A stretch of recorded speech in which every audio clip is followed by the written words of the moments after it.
আমার ভাইরা, দিনের নবী রাহমাতুল লিল আলামিন হযরত মারিয়া কিবতিয়া রাদিয়াল্লাহু তাআলা আনহার ঘরে চলে আসলেন।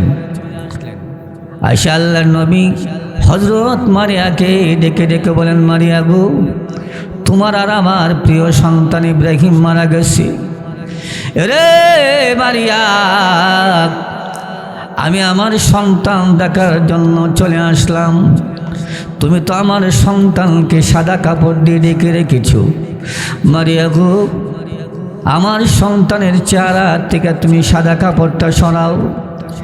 যেই মাত্র হযরত মারিয়া ইব্রাহিমের চেহারা থেকে সাদা কাপড়টা সরালেন, এমন সময় আল্লাহর নবী রাহমাতুল লিল আলামিন এক দৃষ্টি দিয়ে ইব্রাহিমের চেহারার দিকে তাকায় রলেন।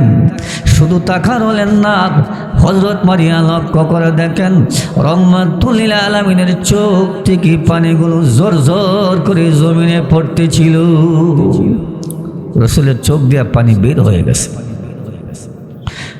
হযরত মারিয়া ডাক দিলেন, কি গো নবীজি, আপনি বারংবার নিষেধ করেছেন মৃত ব্যক্তির সামনে দাঁড়ায় কাঁদা যাবে না। কি গো আল্লাহর নবী, আমি দেখতে পেলাম আপনার সন্তানের চেহারার দিকে তাকাইয়া আপনি চোখের পানিগুলো সেরে সেরে কাঁদলেন। কি গো নবীজি, আপনি যদি কাঁদেন গো, আমি মারিয়াও কাঁদবো। এমন সময় আল্লাহর নবী রাহমাতুল লিল আলামিন ডেকে ডেকে বলেন, মারিয়া গো, আমি যখন আমার সন্তানের চেহারার দিকে তাকালাম, আমার কলিজার মধ্যে ব্যথা পেয়েছি, দুঃখ পেয়েছি। এরে মারিয়া, আমি আমার চোখের পানি ধরে রাখতে পারলাম না। আমার চোখের পানি আমার কমল মানল না। মারিয়া গো, তোমার সন্তান মৃত্যুবরণ করার পরে তুমি ধৈর্য ধারণ করেছো, সবরে জামিল এখতিয়ার করেছো। এরে মারিয়া, মহান আল্লাহ রাব্বুল আলামিন জিবরাইল ফেরেশতার মাধ্যমে জানিয়ে দিয়েছেন, কিয়ামতের ময়দান যেদিন শুরু হয়ে যাবে, তোমার সন্তান ইব্রাহিম তোমাকে সঙ্গে করি আল্লাহর তৈরি জান্নাতের ভিতরে প্রবেশ করবে। তাহলে বুঝে থাকলে বলুন, ধৈর্য ধারণ করলে লাভ না লস, কম না বেশি? কিন্তু আমাদের সমাজের মধ্যে একটা বেমার আছে বালা, সন্তান মারা গেলে এমন কান্নাকাটি শুরু, ও দেখছেন নি? ধৈর্য ধারণ করতে হবে, সবরে জামিল এখতিয়ার করতে হবে। হাদিস শরীফে আসছে, যদি সন্তান ছোটকালে মৃত্যুবরণ করার পরে কে ধৈর্য ধারণ করতে পারে, সবরে জামিল এখতিয়ার করতে পারে, কিয়ামতের ময়দানে এই সন্তানটা তার নাজাতের জন্য ওসিলা হয়ে দাঁড়াবে। কিন্তু আমাদের তো ধৈর্য নাই। তো এক নম্বর হলো, নেক আমল করতে গেলে ইলিম লাগবে। 2 নম্বর, নেক আমল করতে গেলে ধৈর্য লাগবে। 3 নম্বর, আমরা যে নেক আমল করুন, এই নেক আমলের মধ্যে এখলাস থাকতে হবে। কি থাকতে হবে? এখলাস। এখলাস শব্দের অর্থ হলো আমাদের নেক আমলগুলো শুধুমাত্র আল্লাহর সন্তুষ্টির জন্য। কার সন্তুষ্টির জন্য? আমাদের সমাজে কিছু লোক আছে, দেখবেন নেক আমল করে, নামাজ পড়ে, তাহাজ্জুদ পড়ে, আবার মানুষের কাছে আডে আর কো ভাই সাহেব, আমার তো একটা অভ্যাস খুব বালা। এই লোকটা জিজ্ঞাসা, কি অভ্যাস তোমার? আমি তাহাজ্জুদ পড়ি। কি পড়ি? আচ্ছা, তুমি তাহাজ্জুদ পড়ে আরেকবার বলার দরকার আছে। অর্থাৎ এই লোকের কাছে কর অর্থ হইলে এই লোক যেন টাইম খুব তাহাজ্জুদ। এমন সময় একজন গ্রাম্য ব্যক্তি আইসা মসজিদের মধ্যে দাঁড়াইয়া প্রস্রাব করতে শুরু করলেন। নাউজুবিল্লাহ কোন। আচ্ছা, আমাদের যে মসজিদ, কোনো একটা লোক যদি আইসা দাঁড়াইয়া প্রস্রাব করে, আমরা এই লোকটারে কেমন বেড়ে নিবে? ভাই সাহেব, যৎকান চোখে দেখান অতখানে বেরোবেন। রাসূলের খেদমতে আয়েশা মসজিদের মধ্যে দাঁড়ায় প্রস্রাব করতে শুরু করলেন। হযরত ওমর রাদিয়াল্লাহু তাআলা আনহু সেই মজলিসে ছিলেন। ওমর দাঁড়ায় গেলেন, নবী গো, মেহেরবানি করে আমার অনুমতি দেন, হেরে আমি দুনিয়ার থেকে উঠাই দিই। রাসূল বললেন, থামো থামো, সুবহানাল্লাহ বলেন, তারা প্রস্রাব করতে দাও। এই লোকটা প্রস্রাব শেষ করলেন। প্রস্রাব শেষ করার পরে আল্লাহর নবী রাহমাতুল লিল আলামিন বলেন, ও মিয়া, এই যে মসজিদ, সেটা আমাদের ইবাদত গাহ, ইবাদতের স্থান, সেখানে আমরা ইবাদত করি। তুমি যে কাজটা করলা বাবা রে, এই কাজটা তো ভালো করো নাই, এমন আর করো না। দেখেন রসুল তাকে দমক দিলেন না, সুন্দর ভাষায় বলে দিলেন, বাবা এটা আমাদের ইবাদতের স্থান, তুমি যে কাজটা করছো এই কাজটা ভালো করো নাই বাবা, আর কোনোদিন তুমি করো না। এই কথা শোনার পরে ইহুদির অন্তরের মধ্যে একটা কম্পন সৃষ্টি হয়ে গেল। আল্লাহ আকবার বলেন। আমার ভাইরা, এমন সময় ইহুদি একটা চিৎকার মেরে রহমাতুল লিল আলামিনের পায়ে পড়ে গেলেন। ওগো আল্লাহর নবী, রহমাতুল লিল আলামিন, আপনার পবিত্র ঘরের মধ্যে আমি প্রস্রাব করলাম দাঁড়ায়া। ওগো আল্লাহর নবী, আপনি আমাকে ধমক দিলেন না, আপনি আমাকে মারলেন না, সুন্দর ভাষায় বুঝাই দিলেন, নবী গো আপনি যে শেষ নবী, আপনি যে আল্লাহর পয়গম্বর, তার মধ্যে কোনো সন্দেহ শোভা নাই। ও নবীজি, আর একটা মুহূর্ত বিলম্ব করব না, এই মুহূর্তে কালেমা পড়ে আমাকে মুসলমান বানায়া দেন। আচ্ছা, রসুল যদি এই লোকটারে মায়েরা বিদায় করে দিতেন, এই লোকটাকে মুসলমান হইতো? এই জন্য আল্লাহ বলেন, ও ইন্নাকা লাআলা খুলুকিন আযীম, ওগো নবীজি নিশ্চয়ই আপনি হলেন মহান চরিত্রের অধিকারী। এটা কয় নম্বর? 2 নম্বর। 3 নম্বর হইল, আমাদের সমাজে যদি কোনো একটা আলেম অথবা কোনো একটা ব্যক্তি বুজুর্গ হয়, কি হয়? আমাদের সমাজে অনেক বড় বড় আলেম আছেন, বুজুর্গ আছেন না? যেমন ইসমাইল নূরপুরি সাহেব। আমরা অনেক সময় হুজুরের কাছে যাই না যে হুজুর একটু দোয়া করেন? সবার কাছে যাই। মুরব্বী যারা অর্থাৎ বুজুর্গ যারা, তাদের কাছে যাই। কেন যাই? যে উনি বুজুর্গ মানুষ, ওনার সাথে আল্লাহর একটা ভালো সম্পর্ক, আল্লাহর একটা। আচ্ছা বলেন তো, আমাদের নবীজি বুজুর্গ কেমন ছিলেন? ছোট বুজুর্গ না বড় বুজুর্গ? পৃথিবীর শ্রেষ্ঠ বুজুর্গ ছিলেন মুহাম্মাদুর। একটা কথা শুনালাম। একবার আবু হুরায়রার মা আবু হুরায়রা মারছে। কেন মারছে?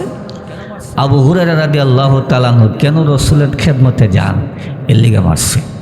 রসুলের দরবারে গিয়ে বলেন নবীজি গো, আমি যে আপনার খেদমতে আসা যাওয়া করি, এই জন্য আমার আম্মা আমাকে মারছে। আল্লাহ রসুল বললেন, তোমার আম্মা তোমারে মারছে, সেখানে আমার করার কিছু নাই।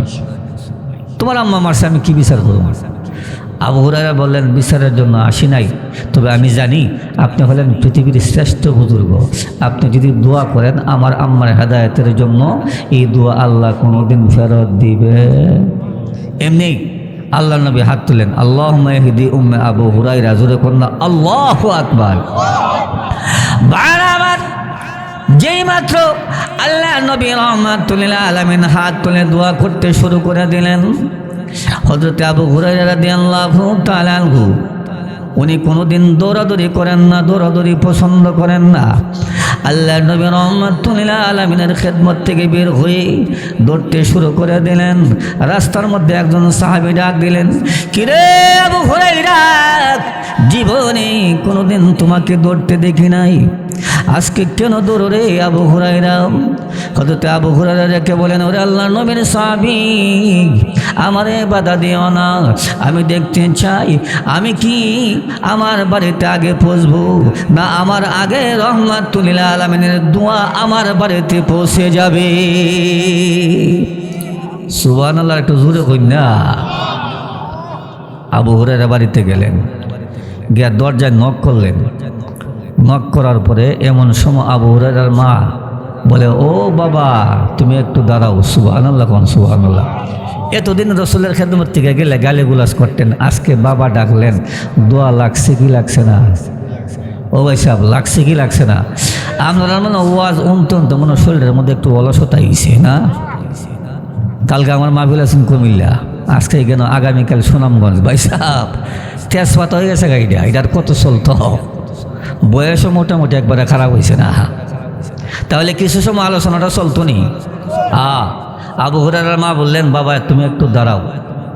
হযরত আবু হুরায়রা রাদিয়াল্লাহু তাআলা আনহুর মা উনি গোসল কইরা দরজা খুললেন। দরজা খুলে দেখেন, আবু হুরায়রা লক্ষ্য করে দেখেন তার মার চোখ থেকে পানিগুলো ঝরঝর করে জমিনে পড়তেছে।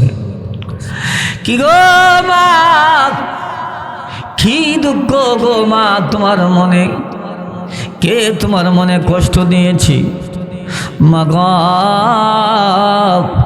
কেন গো মা তুমি কান্দো?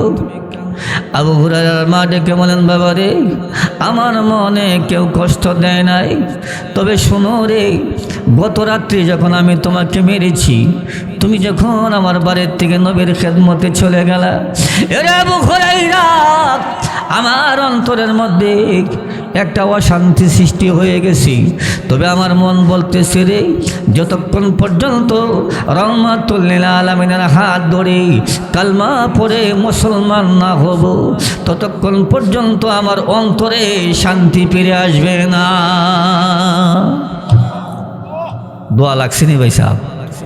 তাহলে পৃথিবীর শ্রেষ্ঠ বুজুর্গ হলেন মুহাম্মাদুর, আর একটু জোরে কর, মুহাম্মাদুর রাসূলুল্লাহ সাল্লাল্লাহু। এক নম্বর সুন্দর, দুই নম্বর মহান চরিত্র, তিন নম্বর বলেন, তিন নম্বর বুজুর্গ, চার নম্বর হলেন আল্লাহর নবী রহমাতুল লিল আলামিন। উনি হলেন উম্মতের কান্ডারি। কিয়ের কান্ডারি? কিসের কান্ডারি? একটু জিকির করেন, আইতাছি আসল পয়েন্টে। লা ইলাহা ইল্লাল্লাহ,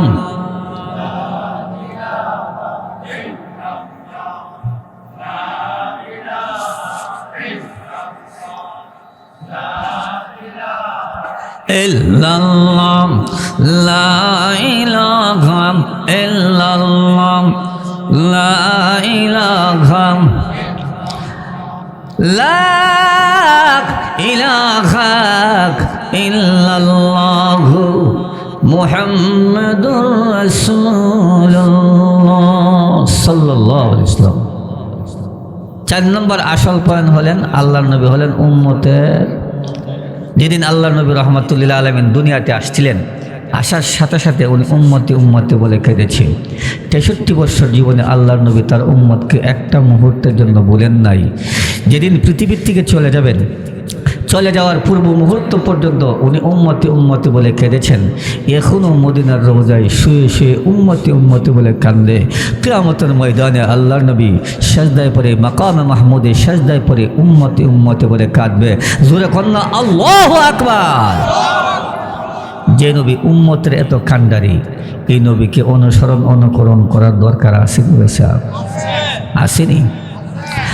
বারবার কিয়ামতের ময়দান যখন শুরু হয়ে যাবে, আল্লাহর নবী রহমাতুল লিল আলামিনের উম্মত কি হাতে পায়ে বাঁধিয়া জাহান্নামের দিকে টেনে টেনে নেওয়া হবে। এমন সময় উম্মতেরা আব্বা গো আব্বা বলে কাঁদবে না, আম্মা গো আম্মা বলে কাঁদবে না। তারা বলবে ইয়া আল্লাহ, ইয়া মুহাম্মদ, জোরে কন্না আল্লাহু আকবার। তাদেরকে হাতে পায়ে বাঁধিয়া জাহান্নামের দ্বার প্রান্তে যখন না হবে, এমন সময় জাহান্নামের মালিক ফেরেশতা ডেকে ডেকে বলবি, এই জাহান্নামীরা, আমার জীবনে কত জাহান্নামী দেখলাম, তোদের মতো এত আশ্চর্য জাহান্নামী আমি কোনোদিন দেখি নাই। রে জাহান্নামীরা, তোমাদের চেহারার মধ্যে একটা নূর দেখা যায়, তোমরা বলো না গো তোমরা কোন নবীর উম্মত। এমন সময় তারা ডেকে বলবে, আপনাকে দেখার সঙ্গে সঙ্গে নবীজির নাম ভুলে গিয়েছি, তবে শোনেন গো, আমরা হলাম ওই নবীর উম্মত যে নবীর উপরে মহান আল্লাহ কুরআন কিতাব নাজিল করেছিলেন। জাহান্নামের মালিক ফেরেশতা বলবে, শ্রেষ্ঠ নবী পাওয়ার পরও, শ্রেষ্ঠ কিতাব পাওয়ার পরও জাহান্নামে আসলে? জাহান্নামকে বলবে, জাহান্নাম তাদেরকে ধরো।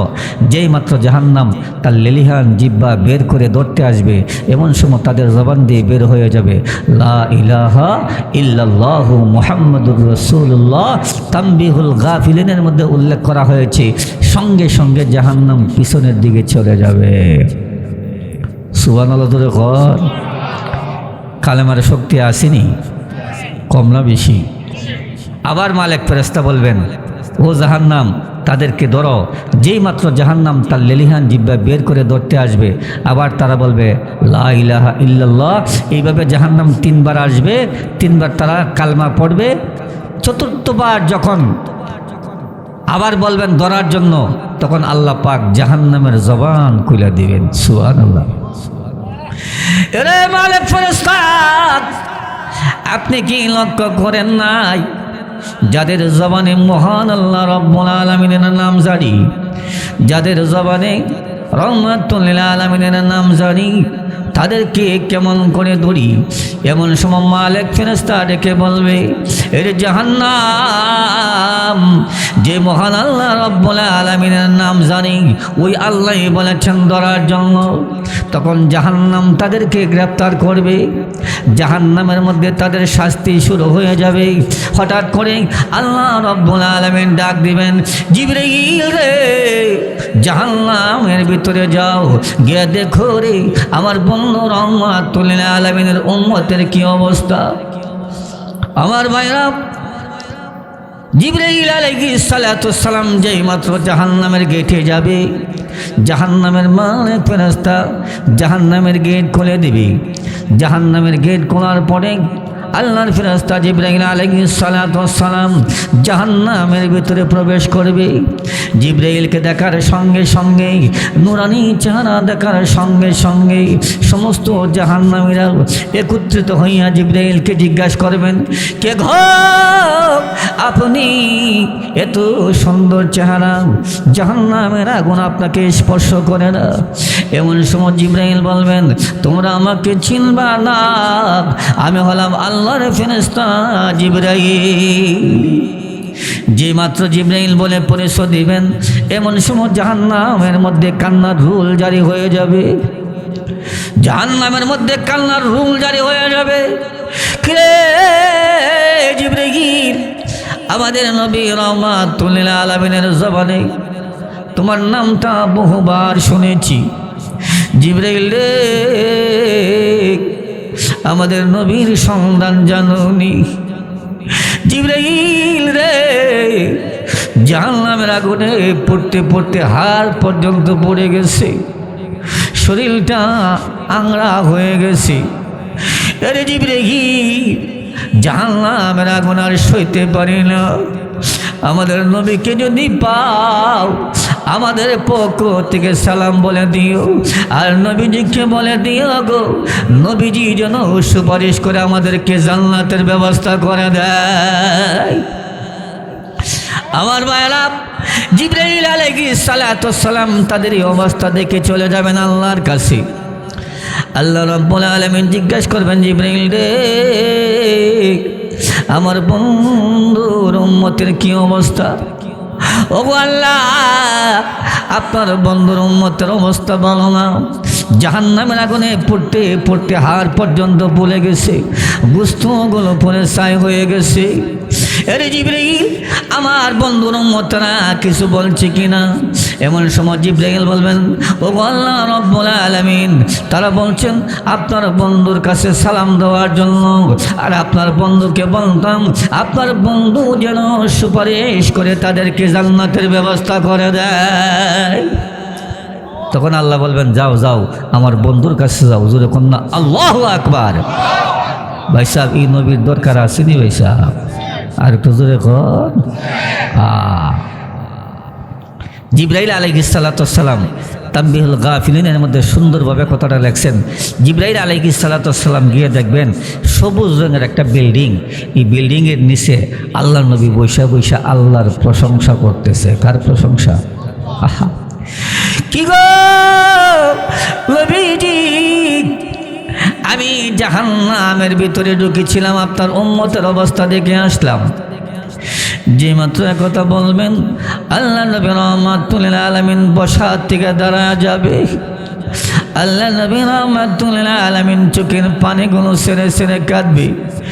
জিবরাইল রে, জাহান্নামের ভিতরে ঢুকেছিলাম আমার উম্মতের অবস্থা দেখার জন্য, বলো না গো আমার উম্মতের কি অবস্থা? এমন সময় জিবরাইল বলবেন নবী গো, আমি যখন জাহান্নামের ভিতরে প্রবেশ করে যখন আমি জিবরাইল বলে পরিচয় দিলাম, ও আল্লাহ নবী রাহমাতুল লিল আলামিন, আপনার উম্মতরা কান্না শুরু করে দিল। আমি তাদেরকে জিজ্ঞাসা করলাম, ও জাহান্নামীরা, তোমাদের কি অবস্থা? এমন সময় জাহান্নামীরা ডেকে বলে, জিবরাইল রে, আল্লাহ নবী রাহমাতুল লিল আলামিনের জবানে তোমার নামটা বহুবার শুনেছি।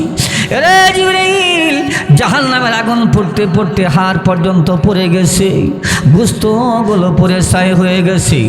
ও নবীজি, তারা বলেছেন আপনার কাছে সালাম দেওয়ার জন্য, আর আপনাকে বলতাম গো, আপনি যেন তাদেরকে সুপারিশ করে জান্নাতের ব্যবস্থা করে দেন।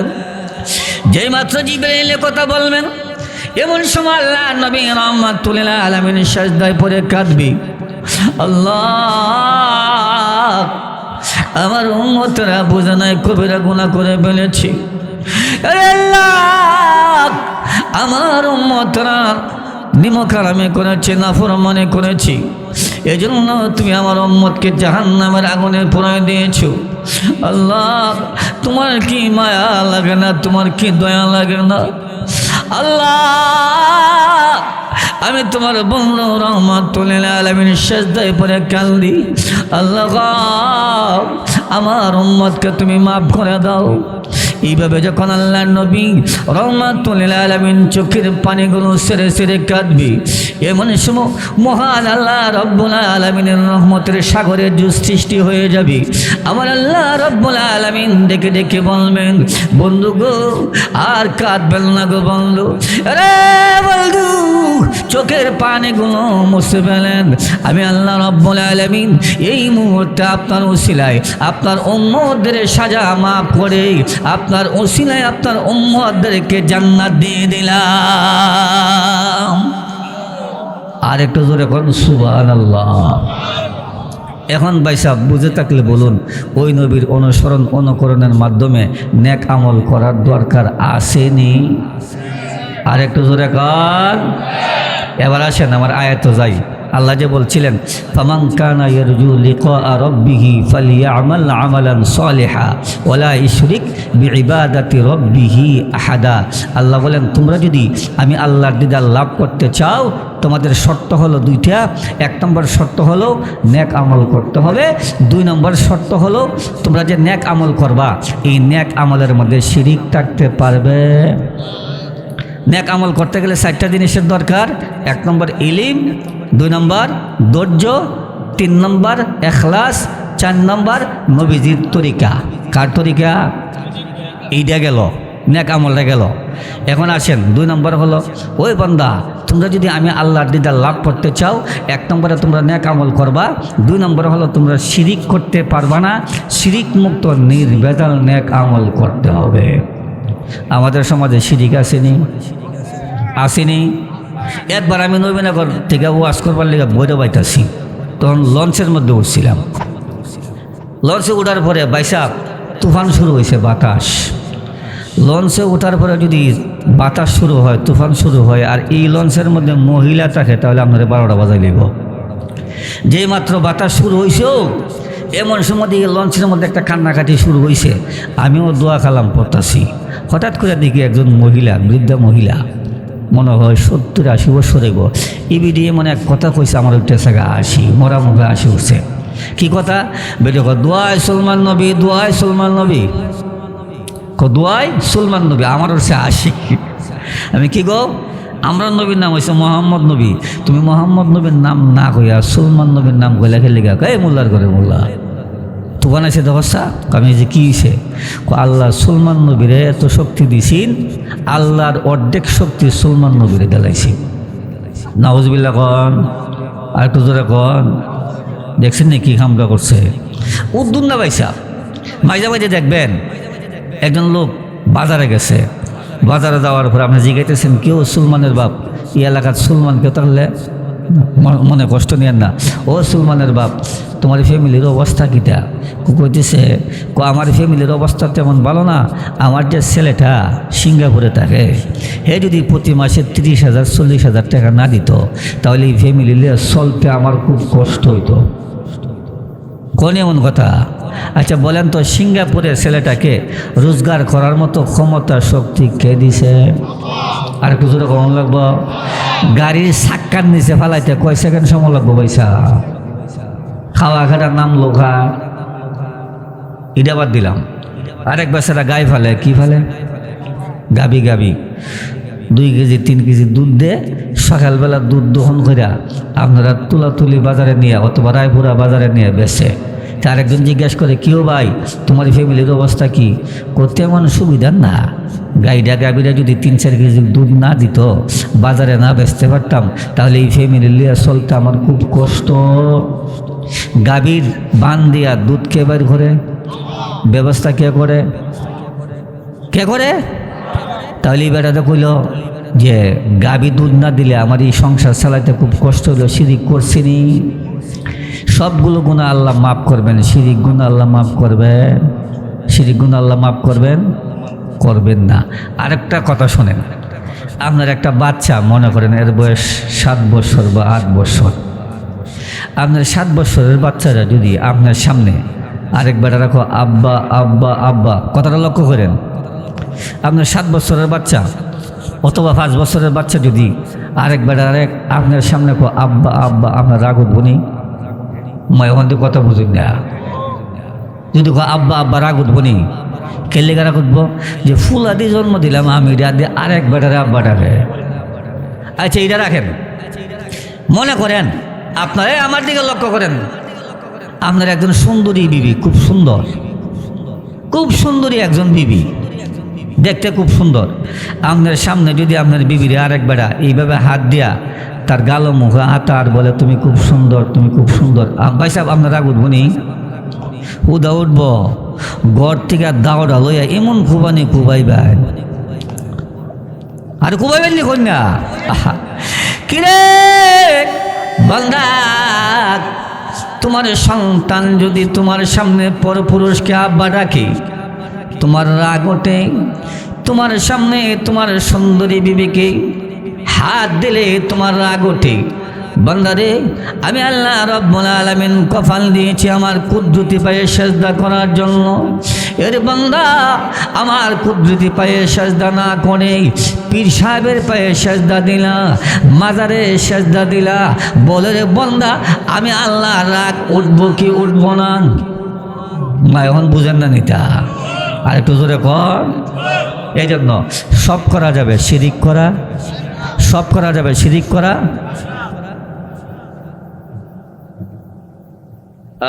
কটা বলে? আর 10 মিনিট বইবেন না আপনারা?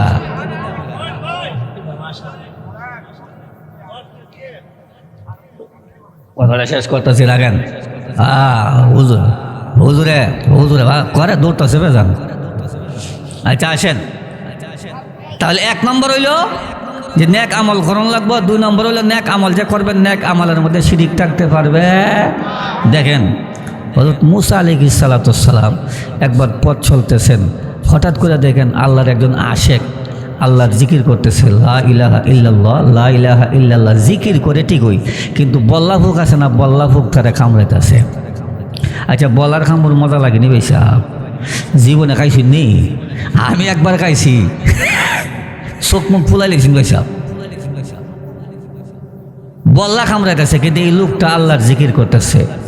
আল্লাহ নবী মুসা তার পরিচয় লুকাইয়ে কে বললেন, ও মিয়া তুমি যে এইভাবে আল্লাহর জিকির করতেছ আর বল্লাগুলো তোমার কামড়াইতেছে, তোমার কষ্ট হয় না? এই লোকটা বলেন, এই বল্লাগুলো কামড়ানোর দ্বারা আমার মধ্যে অলসতা আসে না, যেই কারণে আমি আল্লাহর ইবাদত জিকির বেশি বেশি করতে পারি।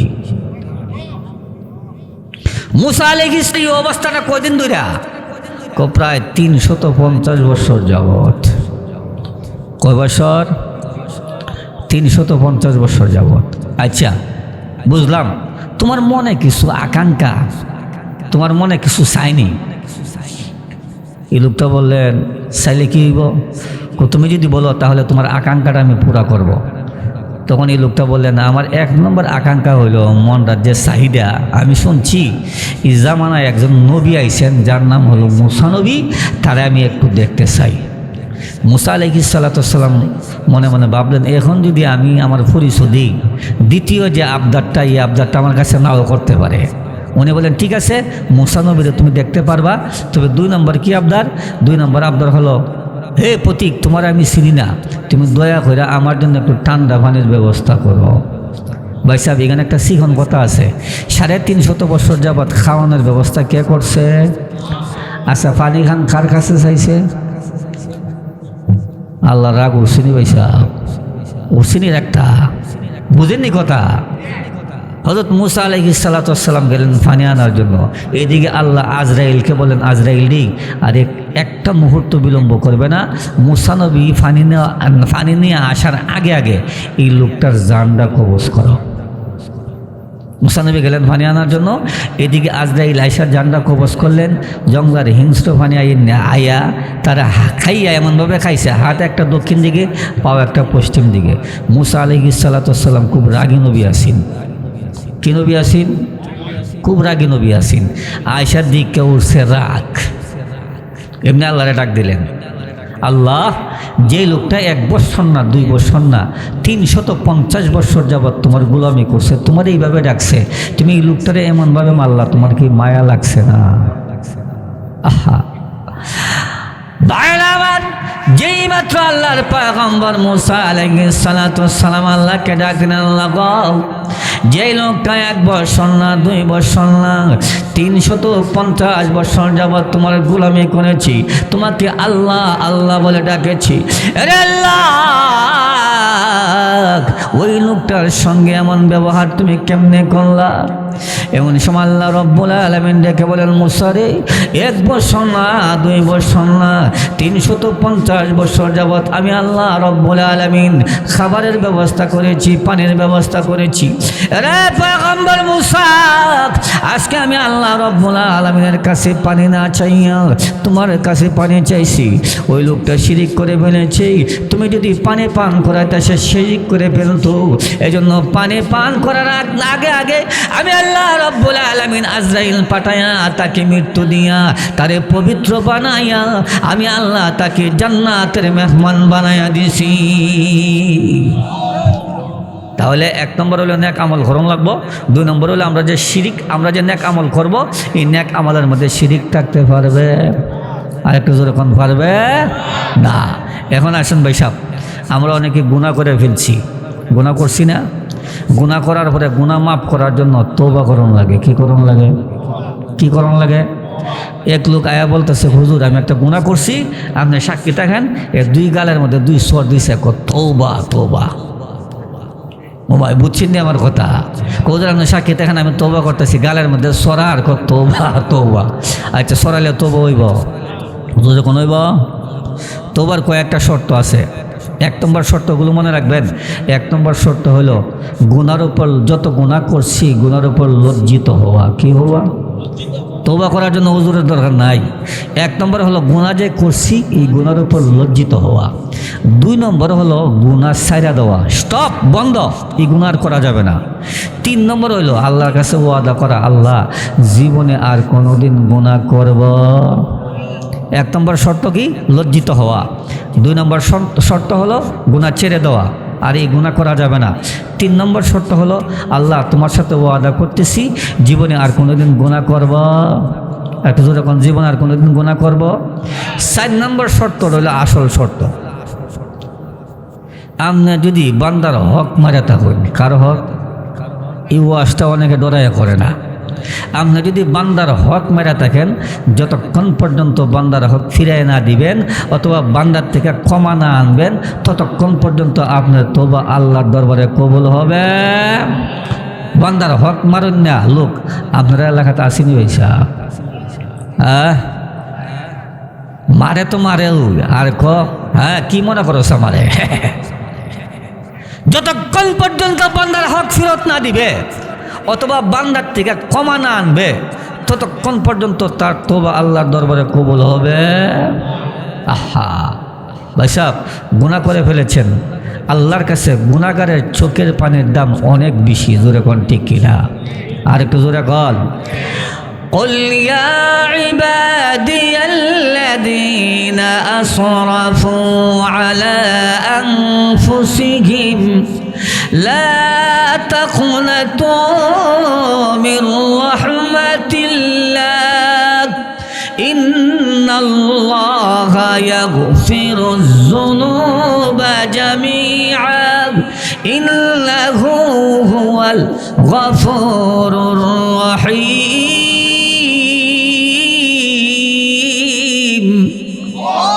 আর একটু জোরে কর না আল্লাহু আকবার।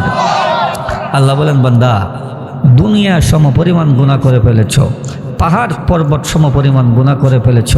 লা তাকনাতু মির রাহমাতিল্লাহ, আমি আল্লাহর রহমত থেকে নৈরাশ হয় না, আমি আল্লাহর রহমতের দিকে চলে আসো। আমি যখন দেখি আমার বান্দা অথবা বান্দি কান্দে, তখন আমি আল্লাহ আমার কুদরতি হাত বাড়াইয়া বান্দার চোখের পানিগুলো মুছতে থাকি আর বলতে থাকি, আর কান্দিস না, আমি আল্লাহ তোর তামাম জীবনের সবগুলো গুনাহ মাফ করে দিলাম। আর একটু জোরে কর। ভাই সাহেব সুন্দর একটা কথা মনে পড়ছে। একজন সাহাবী রসুলের দরবারে বৈশা বৈশা কাঁদতাছে। রসুল জিজ্ঞেস করলেন, ও সাহাবী তুমি কেন কান্দো?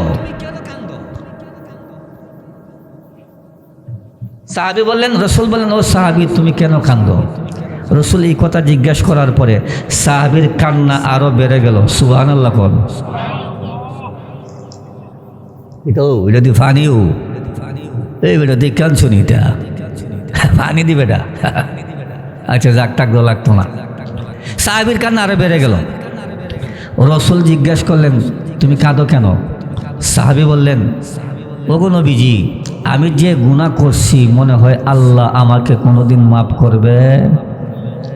রসুল বললেন, কি গুনাহ করছো? তোমার তো ভাগ্য ভালো, আমারে দেখছো, আমার হাত ধরে কালমা পরে মুসলমান হয়ে গেছো, আল্লাহ তোমারে মাফ করে দিছে। সাহাবী আরো কান্না বাড়া দিলেন। রসুল জিজ্ঞেস করেন, কিরে সাহাবী, তোমাকে আমি অভয় দেওয়ার পরে, সান্ত্বনা দেওয়ার পরও তুমি কান্নাকাটি করতেছো, তুমি কি গুনাহ করছো? গুনাহটা একটু বলো। সাহাবী বলে, নবী গো, জাহিলিয়াতের যুগে আমার কাজ ছিল মেয়ে সন্তান হলেই জীবন্ত কবর দেওয়া। আমার জীবনে অনেকগুলো মেয়ে সন্তান জীবন্ত কবর দিলাম। তবে একদিনের ঘটনা শুনেন। আমার স্ত্রী গর্ভবতী ছিল।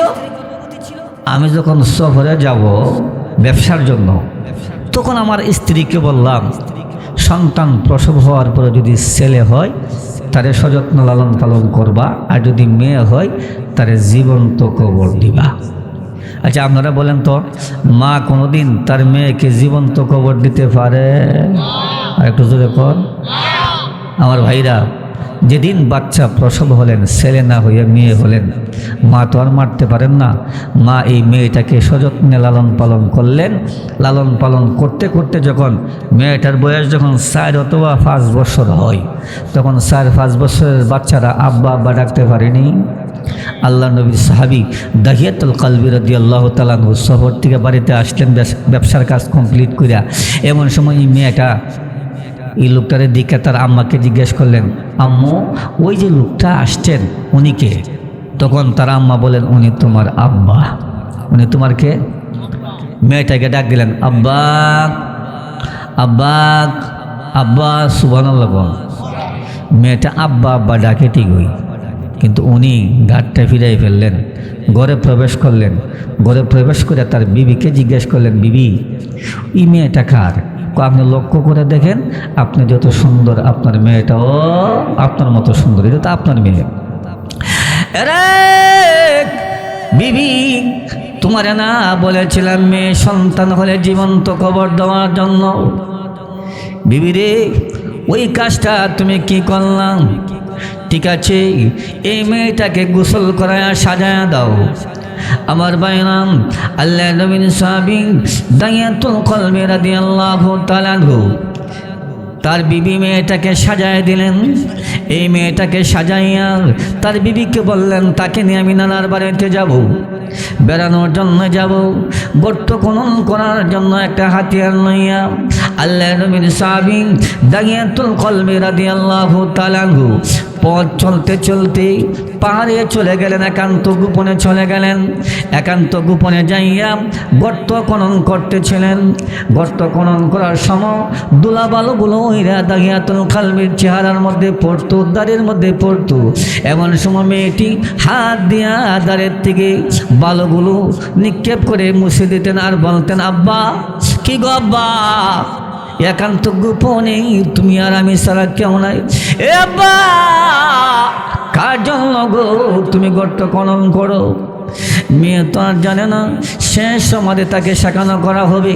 আবার বাইরাম গর্ত খনন যখন শেষ করা হলো, মেয়েটার হাতে বাঁধলেন, পায়ে বাঁধলেন। হাতে পায়ে বাঁধিয়া মেয়েটাকে পিছন দিক থেকে ধাক্কা দিয়ে ওই গর্তের মধ্যে নিক্ষেপ করলেন। পাশে থেকে একটা পাথর নিয়ে এমন জোরে মেয়েটার বুকে পাথর নিক্ষেপ করলেন, মেয়েটার বুক পেটে রক্তগুলো শীত দিয়ে দাগিয়াতুল কলবির চেহারার মধ্যে রক্ত পড়ে গেল। এমন সময় মেয়েটা ডাক দিলেন, আব্বা রে, মেয়ে হইয়া কেন জন্ম নিলাম সেটাই আমার অপরাধ। আব্বা,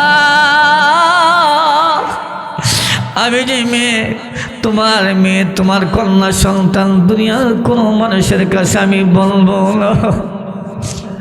তোমার কাছে আমার জীবনটা ভিক্ষা চাই রে আব্বা। এ আব্বা, মাইরো না, মাইরো না। আমার ভাইরা, আল্লাহ নবীর সাহাবী দাগিয়াতুল কলবি রাদিয়াল্লাহু তাআলা এই মেয়েটাকে পাথর চাপা দিয়ে মারলেন। আল্লাহ নবী রাহমাতুল লিল আলামিনের সামনে যখন ওই ঘটনা বর্ণনা করতেছিলেন, এমন সময় আল্লাহ নবী রাহমাতুল লিল আলামিন এত কাঁদলেন, রাহমাতুল লিল আলামিনের চোখ দিয়ে পানি বের হয়ে দাড়ি মুবারক বেজে গেল। এমন সময় আল্লাহ নবী রাহমাতুল লিল আলামিন ডাক দিলেন, কিরে দাগিয়া, এটা কি করলা রে দাগিয়া? তুমি তোমার মেয়ে সন্তানটাকে জীবন্ত কবর দিলা, তোমার কি একটু মায়া লাগলো না? তোমার কি একটু দয়া লাগলো না? আল্লাহর নবী রাহমাতুল লিল আলামিন কান্না শুরু করে দিলেন। উপস্থিত সাহাবীরা কান্না শুরু করে দিলেন। দাগিয়াতুল কলবি কাঁদতেছিলেন। এমন সময় আল্লাহ রাব্বুল আলামিন জিবরাইলকে পাঠালেন, জিবরাইল রে, আমার বন্ধুর কান্না আমি ফেরত দিতে পারি না। রে জিবরাইল, আমার বন্ধুর কান্নার ওসিলায় দাগিয়াতুল কলবিকে জানায় দাও, দাগিয়াতুল কলবির তামাম জীবনের সবগুলো গুনাহ মাফ করে দিছি। আমাদের একটা স্পেশাল পাওয়ার আছে, আমরা হলাম শেষ নবীর উম্মত। আমরা যদি ওই নবীর উসিলাই আল্লাহর কাছে মাপ চাই, আল্লাহ মাপ দিবনি। আর একটু যদি এখন মাপ দিবনি। আমার ভাইরা, অনেক মহিলা মা বোনেরা ওয়াজ শুনতেছেন, মহিলা মা বোনেরা বলবে যে হুজুরা ওয়াজ করলো ঠিকই, কিন্তু আমাদের ব্যাপারে কিছু বললো না। আমার মা বোনেরা কথাগুলো মনোযোগ দিয়ে শোনেন। যে সমস্ত মহিলারা 4টা কাজ করতে পারবে, আল্লাহর তৈরি জান্নাত তাদের জন্য ওয়াজিব হয়ে যাবে। সুবহানাল্লাহ, কোন সুবহানাল্লাহ। 1 নম্বর কাজ হলো 5 ওয়াক্ত নামাজ পড়া। কি পড়া? 1 নম্বর। 2 নম্বর হলো রমজান শরীফের রোজা রাখা। 3 নম্বর কাজ হলো পর্দায় পশিদায় জীবনযাপন করা। 4 নম্বর কাজ হলো স্বামীর খেদমত করা। কয়টা কাজ? 1 নম্বর 5 ওয়াক্ত নামাজ, 2 নম্বর রোজা, 3 নম্বর পর্দায় পশিদায় জীবনযাপন করা, 4 নম্বর স্বামীর খেদমত করা।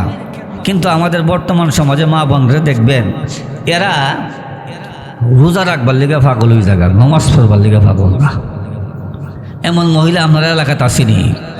রমজান মাস সেহরির সময় উঠতে না, দেখবেন না খায়া রোজা রেখা, কিন্তু নামাজ পড়বার লিগা রাজি না। যদি জিজ্ঞাসা করেন নামাজটা পড়লা না গেল লিগা, কোন নামাজের কাপড় নাই তো, বাচ্চারা হিসাব করে দিছে। এমন কথা কনি? আরে কয়নি, সুকেস আলমারিতে গিয়ে দেখবেন কাপড়ের কোনো অভাবই নাই। আমার মা বোনেরা, আমার কথাটা আপনারা মনোযোগ দিয়ে শুনবেন। ও মা, জানো দেখো মা খাতুনে জান্নাত ফাতিমা তু জোহরা রাদিয়াল্লাহু তাআলা আনহা কত অভাবে জীবনযাপন করছেন, তারপর নামাজ ছাড়েন নাই, রোজা ছাড়েন নাই। আল্লাহর নবী রহমাতুল আলামিন সফর থেকে এসে মসজিদে নববীতে বসে বসে তাসবিহ তাহলিল পাঠ করতেছিলেন। এমন সময় আল্লাহর নবীর সাহাবী বেলাল রাদিয়াল্লাহু তাআলা আনহু ডেকে বলেন, কি গো নবীজি, মসজিদে নববীতে বসে বসে তাসবিহ তাহলিল পাঠ করেন, আপনি জানেননি গো আজকে 3 দিন গত হয়ে গেল আপনার মেয়ে ফাতিমা বিছানা থেকে উঠতে পারে না। আচ্ছা বলেন তো, এমন একটা সংবাদ যদি কোনো বাবা তার মেয়ের ব্যাপারে শুনে তাহলে কষ্ট লাগবনি? লাগবনি? কিরে বেলাল, কি শোনালে রে বেলাল? আমার মেয়ে ফাতিমার কি হয়েছে রে? এমন সময় বেলাল রাদিয়াল্লাহু তাআলা আনহুকে ডেকে বলেন, বেলাল রে, আমাকে সঙ্গে করে আমাকে নিয়ে যা আমার মা ফাতিমার বাড়িতে। আল্লাহর নবী রাহমাতুল লিল আলামিন ফাতিমাতুজ জহরা রাদিয়াল্লাহু তাআলা আনহা হুজরার সামনে যায় ডাক দিলেন, ও গো ফাতিমা, ও গো ফাতিমা, ও গো ফাতিমা, জোরে কন্না আল্লাহু আকবার। তিনটি ডাক দিলেন আল্লাহর নবী রাহমাতুল লিল আলামিন। 3টা ডাক দেওয়ার পরও ঘর থেকে কোনো আওয়াজ আসলো না। আল্লাহর নবী রাহমাতুল লিল আলামিন ফেরত চলে আসবি, এমন সময় বাঙ্গা গলা একটা ডাক দিলেন, আব্বা, আপনি হলেন রাহমাতুল লিল আলামিন। এ আব্বা, মহান আল্লাহ রাব্বুল আলামিন আপনার উসিলায় তামাম পৃথিবী সৃষ্টি করেছি। আব্বা গো, আপনি ফাতিমা ফাতিমা বলে ডাকেন। আব্বা, মনে কষ্ট নিবেন না, আমার ঘরে এমন একটা কাপড় নাই, আমার পুরা দেহটা দেখার মতো আমার ঘরে কোনো কাপড় নাই। যেই মাত্র কথা বললেন আল্লাহ নবী রাহমাতুল লিল আলামিনের কলিজা আগুন ধরে গেল। আল্লাহ নবী রাহমাতুল লিল আলামিন জানালার উপর দিয়ে রাহমাতুল লিল আলামিনের চাদর মোবারকটা দিলেন। আল্লাহ নবী রাহমাতুল লিল আলামিন ডেকে বলেন, মা গো, তোমার দেহটা ডেকে তুমি দরজা খোলো, আমি তোমাকে এক নজর দেখতে চাই। হযরত ফাতিমাতুজ জোহরা রাদিয়াল্লাহু তাআলা আনহা উনি যখন দেহ ডেকে দরজা খুললেন, এমন সময় আল্লাহর নবী রাহমাতুল লিল আলামিন লক্ষ্য করে দেখেন ফাতিমার পেট এবং পিঠ এক হয়ে গেছে। কি গো মা, তোমার পেট এবং পিঠ লেগে গেছে, তুমি কি কঠিন কোন রোগে আক্রান্ত হয়ে পড়েছ? এমন সময় ফাতিমাতুজ জোহরা রাদিয়াল্লাহু তাআলা আনহা ডেকে বলেন, আব্বা, কঠিন কোন রোগে আক্রান্ত নয়, তবে শোনেন গো আব্বা, আজকে 1 সপ্তাহ গত হয়ে গেল আমার চুলার মধ্যে কোনো আগুন ধরে না। যে মাত্র কথা বললেন আল্লাহ নবী রাহমাতুল লিল আলামিনের কলিজা আগুন লেগে গেল। আল্লাহ নবী রাহমাতুল লিল আলামিন ডেকে বলেন, মা গো, আরবের বড় বড় ধনীর ছেলেরা তোমার বিয়ের প্রস্তাব নিয়ে এসেছিল, কিন্তু গোমা আমি তাদের কাছে বিয়ে দিই নাই, গরিব আলীর কাছে গোমা বিয়ে দিয়েছি। ও গোমা, আমি জানতে চাই তুমি কি দুনিয়া চাও না আখিরাত চাও? আল্লাহর নবী রাহমাতুল লিল আলামিনের কলিজার টুকরা ফাতিমাতুজ জোহরা রাদিয়াল্লাহু তাআলা আনহা ডেকে বলেন, আব্বা, দুনিয়ার ব্যাখ্যা দেন, আখিরাতের ব্যাখ্যা দেন। আল্লাহর নবী বলেন, দুনিয়া হলো ক্ষণস্থায়ী, আখিরাত হলো চিরস্থায়ী। এমন সময় ফাতিমাতুজ জোহরা রাদিয়াল্লাহু তাআলা আনহা ডেকে বলেন, আব্বা, দুনিয়ার কোন স্থায়ী সুখের আমার প্রয়োজন নাই, আপনি দোয়া করুন গো মহান আল্লাহ রাব্বুল আলামিন যেন আমাকে জান্নাতের সুখ দান করি। এমন সময় আল্লাহর নবী রাহমাতুল লিল আলামিন 2 হাত তুলে মহান আল্লাহ রাব্বুল আলামিনের দরবারে কাঁদতে লাগলেন, ওগো আল্লাহ, আমার ফাতিমাতুজ জোহরা রাদিয়াল্লাহু তাআলা আনহা এত কষ্ট করার পরও দুনিয়া চাইল না, আখিরাত চাই। ওগো আল্লাহ, আমি দোয়া করি গো আমার মেয়ে ফাতিমার জন্য তুমি জান্নাতের সুখ দিয়ে দাও। যেই মাত্র কথা বললেন এমন সময় আল্লাহ রাব্বুল আলামিন জিবরাইলকে ডাক দিলেন, জিবরাইল রে, যা আমার বন্ধুরে জানাই দে আমি আমার বন্ধুর দোয়া কবুল করলাম, ফাতিমাতুজ জোহরাকে জান্নাতের সকল মহিলাদের সর্দারনি বানায়া দিলাম। আমার মা বোনেরা এই 4টা কাজ করবেন। এবার আসেন আমার ভাইরা, রাত্র প্রায় অনেক হয়ে গেছে। এই যে মাদ্রাসাটা, এই মাদ্রাসাটা দরকার আসেনি ভাই সাহেব? কেউ যাবেন না, কেউ যাবেন না, একটা লোক যাবেন না, একটা লোকে যাবেন না। এই মাদ্রাসা যে